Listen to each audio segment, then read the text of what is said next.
Felipe el Hermoso aprovechó la opinión pública desfavorable a los templarios para apoderarse de sus fabulosos bienes y reducir en potencia esta orden internacional. Los templarios no tenían en cuenta la autoridad del príncipe del país donde residían, ya que solo obedecían al soberano pontífice. Se cree que en Francia había unos 2000 templarios, es decir, la mitad de los efectivos de la orden. En este país poseían también los bienes más cuantiosos. Los templarios disponían de una potencia militar permanente, casi igual a la del rey de Francia, por lo que se les consideraba un peligro para el reino.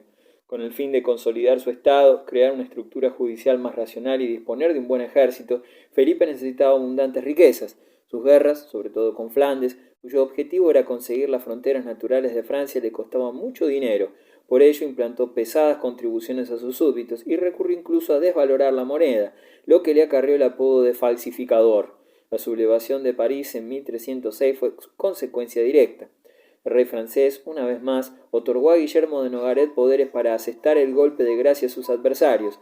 Nogaret actuó con insidia y cautela. Se servía ante todo de antiguos templarios expulsados por una u otra razón de la orden y, por consiguiente, enconados contra ellos. Nogaret, permaneciendo entre bastidores, los indujo a acusar a los templarios de herejía y de las acciones más vergonzosas. Para aparentar imparcialidad y repugnancia en dar crédito a tan espantosas acusaciones, encarceló a los acusadores. Por supuesto, no fueron maltratados en la prisión, sino todo lo contrario, perfidia y tragedia. Un día de otoño de 1307 fue detenido el gran maestre de la orden, al mismo tiempo que todos los templarios de Francia, y sus bienes fueron confiscados. El monarca había remitido a las autoridades locales unas cartas selladas que debían ser abiertas el mismo día en todo el reino. El acontecimiento causó enorme sensación. Los templarios fueron acusados de haber renegado de Cristo, de escupir la cruz durante sus reuniones y de entregarse a la idolatría y a vicios contra natura.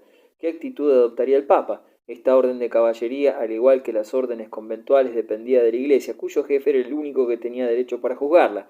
Felipe consiguió persuadir al débil Clemente V para que se opusiera de modo declarado a los templarios. Entretanto, en Francia, los esbirros de Felipe conseguían arrancar confesiones a muchos mediante torturas, amenazas y promesas. Estas declaraciones hechas bajo juramento nos parecen bastante sospechosas. Consta en ella que, en determinadas festividades de la orden, los testigos habían visto al maligno mostrarse a los suyos bajo la forma de un gato negro. Cuando un templario confesaba por fin cuanto se esperaba de él, solía quedar libre, a condición de que hiciese penitencia y se enmendase. Si cometía la torpeza de retractarse por escrúpulos de conciencia, podía estar seguro de que no escaparía a la hoguera. El gran maestre Jacobo de Molay no fue necesario aplicarle tortura. El astuto Nogaret y sus acólitos supieron inspirarle tanto miedo que confesó cuanto se esperaba de él, sin hacerse mucho de rogar. El valor de estas confesiones arrancadas por el terror se puso de manifiesto en 1310, poco después del suplicio, cuando se autorizó a cada uno que expresase sin riesgo ni temor su opinión sobre los templarios, pudiendo incluso defenderlos. De todos los templarios supervivientes a la prisión, a las torturas y a la pesadumbre, más de 600 pudieron congregarse en París. Un templario se hizo eco del pensar y de los sentimientos de sus camaradas y juró que sus confesiones y las de sus hermanos habían sido arrancadas a la fuerza. Si me sometieran otra vez a las torturas que he tenido que soportar en la prisión durante 3 años, hasta hacerme confesar, me retractaría una vez más de todo cuanto he dicho, incluso diría todo lo que se quisiera que dijese. Estoy dispuesto a sufrir a condición de que el sufrimiento sea de corta duración. Que me corten la cabeza o me arrojen a la hoguera, no temeré, pero no puedo soportar ser quemado a fuego lento. Entonces les negaron el permiso de expresarse libremente y volvieron a amenazarlos con el fuego. En los rostros de los asistentes se pintó una angustia mortal. Los desdichados, que poco antes se mostraran tan audaces, se apresuraron a retractarse de cuanto habían dicho. En las investigaciones realizadas en los demás países donde la tortura fue nula o pequeña, la justicia no comprobó la veracidad de ningún hecho grave imputable a los templarios. En cambio, en Francia, el resultado de los interrogatorios bastó y sobró a Felipe el Hermoso y a Nogaret. Ante los estados generales reunidos, exclamó Nogaret: el cielo y la tierra tiemblan a la vista de estos espantosos crímenes y los elementos se agitan de furor. El rey pidió ayuda a dichos estados para aniquilar tamaña plaga. Nogaret no había trabajado en vano. Casi por unanimidad los estados dieron carta blanca al rey y a los templarios fueron condenados a muerte. El desenlace. Apenas clausurada en Tours la histórica reunión en la primavera de 1308, se dirigió el rey en compañía de sus nobles a Poitiers para entrevistarse con Clemente V y obtener de él la aprobación de la sentencia de muerte. Las conversaciones entre el monarca y el papa se prolongaron, pero ante la presión constante del rey y de su ministro Nogaret, el pontífice cedió por fin a sus pretensiones. En 1310 fueron quemados en la hoguera un centenar de templarios y en el inmediato concilio de Vian, 1311-12, la orden fue definitivamente liquidada. El Papa disolvió la institución porque sería una vergüenza que una orden tan desacreditada a la que ninguna persona honorable quisiera pertenecer siguiera existiendo. Felipe el Hermoso se apoderó de casi todas las tierras y tesoros de los templarios. Jacobo de Molay se hallaba en la cárcel desde 1307. Después de 7 años de cautiverio, su expediente y el de otros 2 jefes de la orden fueron sometidos al Papa, que los condenó a cadena perpetua. Tal medida agotó la paciencia del gran maestre. Hasta entonces había accedido siempre ante sus verdugos, pero al verse moralmente condenado exclamó, en el umbral de la muerte, cuando incluso la mentira más insignificante hace sentir todo su peso, tomo como testigo al cielo y a la tierra de que he cometido un grave pecado traicionando a mi orden para librarme de la muerte y de insoportables tormentos, pero aun sabiendo la suerte que me espera, no quiero añadir nuevas mentiras a las que pesan ya sobre mí. Sacrifico los días que me quedan de vida para declarar solemnemente que nuestra orden ha vivido siempre en la fe más pura y no se ha mancillado con actos vergonzosos. Otra declaración semejante fue firmada también por el más íntimo colaborador del gran maestre. Ambos templarios fueron condenados a la hoguera como reincidentes. El anciano afrontó la muerte con el mayor valor. En Portugal la orden fue suprimida también, pero cambió de nombre y continuó sus actividades con el título de Orden de Cristo. En Escocia adoptó el nombre de Orden del Cardo. El gran cisma de Occidente. Los papas en Aviñón. La elección de Clemente V fue el comienzo de un período de humillación en la historia del pontificado. A esta época se le ha dado el nombre de cautividad de Babilonia. Accediendo al deseo de Felipe el Hermoso, Clemente escogió la ciudad de León para coronarse.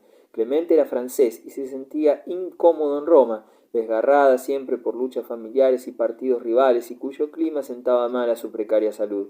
No le agradaba Roma, ni se decidía a fijar en ella su residencia. Al fin, en 1309, optó por establecerse en la ciudad de Aviñón, junto a la frontera del condado de Vian, que pertenecía a la casa de los Anjou de Nápoles. La predilección que sentía por Francia tenía su natural explicación, ya que el rey francés era el único soberano capaz de sostener al pontífice contra su enemigo hereditario, el emperador de Alemania. Los vicarios de Cristo residieron 70 años en Aviñón, sometidos a Francia, con gran disgusto de los romanos, que fueron quienes calificaron esta situación de cautividad de Babilonia. Esta expresión solo conviene, sin embargo, a Clemente V, pues ninguno de los otros 6 papas residentes allí se comportó de modo tan servil respecto al rey de Francia, aunque estos papas franceses sirvieron a su patria. En la guerra de los 100 años entre Francia e Inglaterra ayudaron siempre generosamente al rey francés y le permitieron incluso disponer de los diezmos eclesiásticos y otras rentas de la iglesia. En 1330 la corona francesa allegó por tal concepto cuantiosas sumas en metálico. Los papas no se limitaron a prestar esta ayuda financiera a su país de origen, sostenían además por todos los medios a la diplomacia francesa, a fin de obtener a cambio el apoyo del rey para su política italiana y contra el emperador de Alemania. Los papas de Aviñón se sirvieron también de su poder espiritual en beneficio del rey de Francia, excomulgando a sus enemigos, poniendo obstáculos a los matrimonios dinásticos que podían ofrecer peligro para la corona de San Luis y facilitando los matrimonios políticos útiles a Francia. La vida que llevaban los papas en Aviñón escandalizaba por el lujo de sus palacios y los muchos festejos con que trataban de eclipsar a los demás potentados de Europa. Las salas del palacio papal estaban adornadas con ricas tapicerías y mobiliario suntuoso. Las comidas eran servidas en pesadas vajillas de oro y plata, mientras que la variedad y número de platos que se servían en los banquetes eran impresionantes. Para vestir a Juan XXII y a sus innumerables parientes se gastó una suma fabulosa, aunque hay que añadir en honor a la verdad que este papa daba anualmente una suma 30 veces mayor en limosnas. A diario mandaba distribuir 30.000 panes a los pobres. Sin embargo, fue considerado buen administrador, económico, austero y piadoso. La cautividad de Babilonia. Mientras la corte pontificia disfrutaba así en Aviñón, el pueblo de Roma se moría de hambre. Los romanos subsistían en gran parte gracias a la Santa Sede, que atraía multitud de peregrinos, prelados y diplomáticos. La ola de extranjeros se detuvo entonces y muchos ribereños del Tíber quedaron sin medios de vida. Por otra parte, a la mayoría de los fieles creyentes les parecía inadmisible que el padre espiritual de la cristiandad permitiera a la ciudad de San Pedro arruinarse. Santa Brígida expresó el ardiente deseo de sus contemporáneos cuando exhortó al Santo Padre a regresar a la urbe. En 1367 la santa aún pudo asistir al solemne retorno en la ciudad eterna del amabilísimo Urbano V, muy estimado en toda Europa.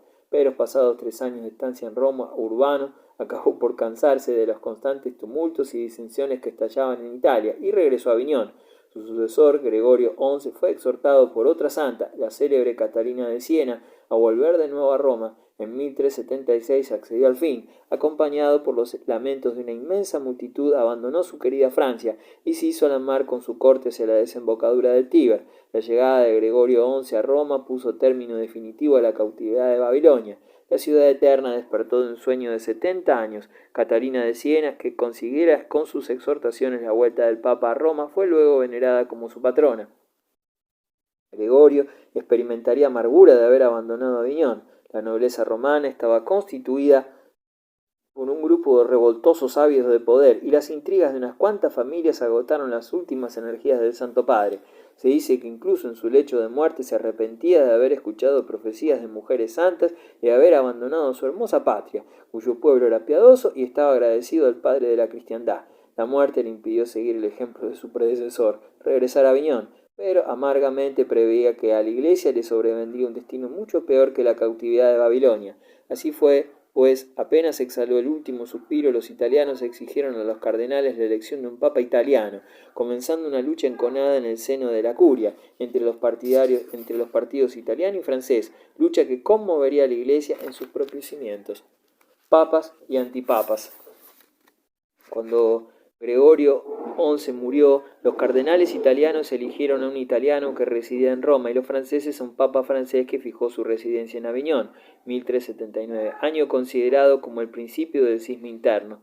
No debe confundirse con el gran cisma oriental, que se produjo en el año 1054, después de largas controversias que enfrentaron al clero de Oriente con el de Occidente y dieron lugar desde entonces a la separación de las iglesias católica romana y oriental.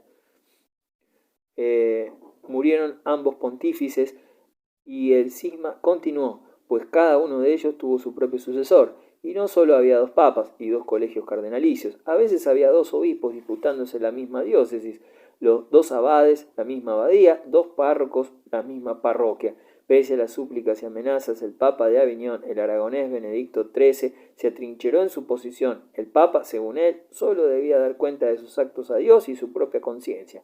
Los reyes de Inglaterra, Francia y Castilla le suplicaron que diera el primer paso para la paz renunciando. Benedicto se hizo el desentendido. Benedicto XIII, 1328-1423, pertenecía a la ilustre familia aragonesa de los Luna, fue ilustre canonista y profesor de Derecho en la Universidad de Montpellier y manifestó su indomable voluntad cuando la elección de Urbano VI, manteniéndose firme contra italianos y franceses en defensa de sus convicciones. Era delgado y bajo de estatura, de facciones enérgicas y nariz algo desviada. El busto de San Valero, que él regaló a Seo de Zaragoza y que lleva su blasón, es seguramente su propia esfinge. Sus mismos enemigos reconocen su alma fuertemente eclesiástica, su conciencia escrupulosa, sus costumbres irreprochables y su talento. Opina Jiménez Soler y añade, lo llaman terco por confundir la entereza con la tosudez, orgulloso y déspota por confundir la dignidad con la soberbia. No le atribuyen otro defecto que el de poseer con exceso buenas cualidades. Cuando los franceses lo amenazaron con negarle toda obediencia y no reconocerlo como pontífice, se limitó a encogerse de hombros y exclamó: a San Pedro no se le reconoció tampoco, y no por ello dejó de ser papa. Cuando los enviados de los reyes mediaron ante el papa de Roma, Bonifacio IX, también fracasaron. Todavía más, en 1408 Benedicto XIII llevó las cosas tan lejos que declaró la guerra a su rival, Gregorio XII, pero en llegado a Génova, el general de Aviñón, se agotaron sus reservas y la expedición hubo de dar media vuelta.